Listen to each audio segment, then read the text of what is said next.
Getting in shape isn't about doing everything perfectly. It's about doing the right things consistently. Over the years, I've learned that the smallest daily habits make the biggest difference. These 9 habits completely transformed my fitness journey, physically, mentally, and even how I think about food. Let's go through them one by one. 1. Morning weigh-in and hydration. Every single morning after using the bathroom, I step on the scale. Then, before doing anything else, I drink a big glass of water with electrolytes. This gives me my true average body weight each week, instead of random daily numbers that fluctuate. Body weight changes all the time, from salt, food, stress, and water retention. So the goal isn't to obsess over it, it's to watch the trend. The water and electrolytes help wake up my body. After hours of sleep, your system is dehydrated, and that first drink rehydrates you, gets digestion going, and boosts focus. A lot of times we aren't really hungry in the mornings, we just need some hydration and our hunger levels decrease. It's not just a health thing, it's psychological. Doing this every morning tells my brain we're on track, we're starting strong. Starting the day right builds momentum, and when your first decision of the day aligns with your goals, every decision after that gets easier. 2. No forbidden foods, just smart structure. I don't ban any foods from my diet. Restriction usually backfires. If you constantly tell yourself you can't eat something, it just makes you want it more. Instead, I eat what I want, but I plan for it. If I want a treat, I save it for the evening and eat it in moderation. Before that, I make sure I've hit my protein goal for the day and saved some calories, usually in the form of carbs, to fit that treat in comfortably. This way, I never feel deprived. I don't feel like I'm cheating, I'm just planning. It's a mindset shift. Instead of fighting cravings, I manage them. This keeps my diet sustainable for months, not just weeks. It's how you build a healthy relationship with food, one where you're in control, not the other way around. 3. Thinking in macros, protein, carbs, and fats. Food isn't just calories, it's information for your body. Every meal I eat serves a purpose, and I think about it in terms of macronutrients, protein, carbs, and fats. Protein is the foundation. It's what your body uses to build and repair muscle. I focus on high-quality protein sources, things like chicken, eggs, fish, lean beef, and whey protein. The quality of the protein you eat matters. High-quality protein consists of mostly amino acids our body doesn't produce on its own. Fats are important too, but quality also matters for fats. Healthy fats from olive oil, avocado, nuts, and fatty fish support hormones and brain health. Having your hormones in balance makes everything easier. From energy levels to muscle building and recovery, they're crucial. Then there are carbs, your body's main fuel source. I split them into 2 types. Slow digesting carbs, like oats, potatoes, and brown rice, which keep energy stable throughout the day. Fast digesting carbs, like white rice, fruit, or cereal, which I mainly eat before workouts for quick energy. Understanding macros gives you control. Once you get it, you can adjust your food to fit any goal, cutting, bulking, or maintaining, without feeling lost or restricted. 4. Using artificial sweeteners and zero-calorie options wisely. Cravings are part of life. No one can eat perfectly clean forever, and you don't have to. Instead of fighting cravings, I use tools that help me manage them. Artificial sweeteners and zero-calorie products are a game changer when used smartly. Things like diet sodas, flavored water, or stevia let me enjoy sweetness without loading up on sugar and calories. For example, I'll mix stevia into Greek yogurt or coffee, or use sugar-free syrups in my oats. Some people overthink sweeteners, but when used in moderation, they're safe and extremely effective. They keep you on track, especially when you're in a calorie deficit and hunger is higher. It's all about making dieting easier, not harder, because when something is sustainable, you'll actually stick to it, and that's what leads to long-term results. 5. Avoiding hidden calorie bombs. When I started paying attention, I realized how easy it was to sabotage progress without even noticing. Most of the time, it wasn't the main meals causing the problem, it was the extras. Things like sauces, dressings, chocolate, chips, or even a few handfuls of nuts. They can add hundreds of calories without filling you up. So now, I focus on food volume. When I'm in a calorie deficit, I want as many bites of food as possible for the calories I eat.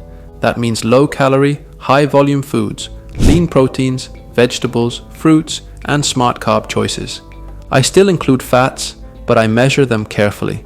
A spoonful of oil might not seem like much, but it's over 100 calories. Using a spray or measuring spoon gives you control without sacrificing taste.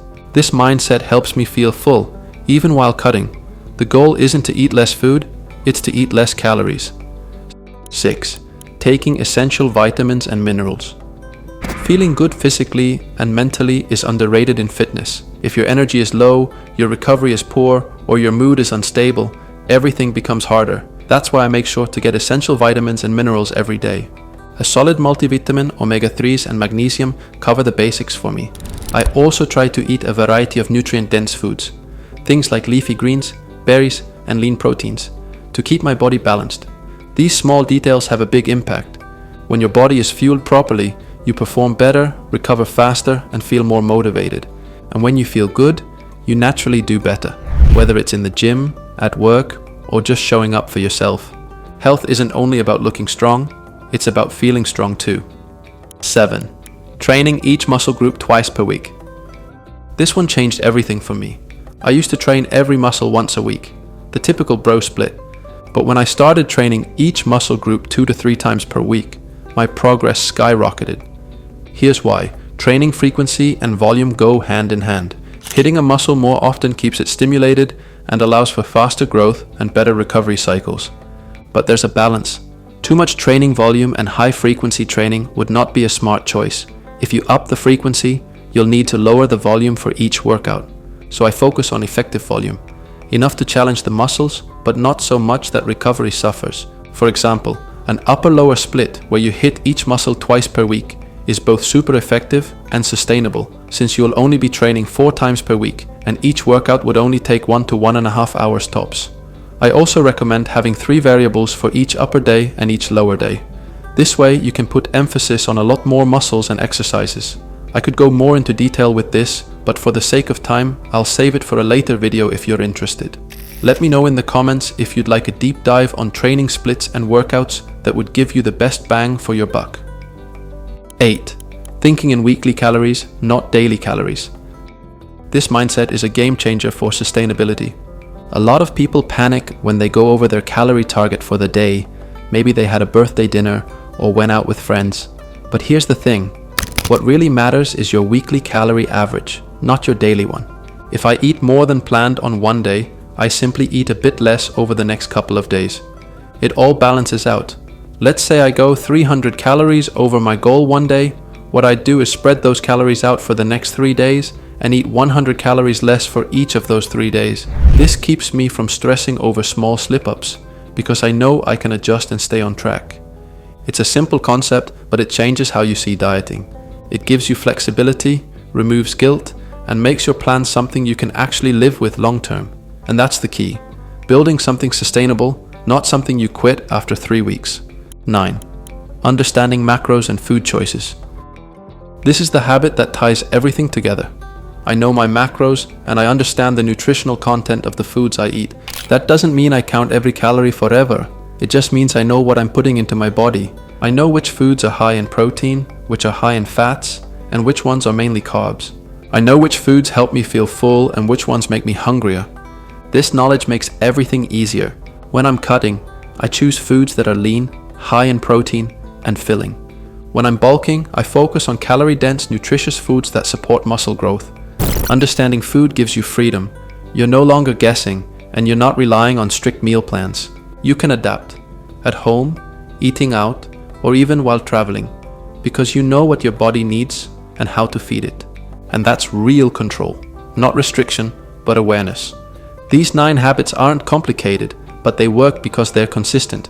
They build on each other, from how you start your morning to how you train, eat, and recover. The goal isn't perfection, it's progress. If you do these things every day, even at 80%, you'll see results, not just physically, but mentally too.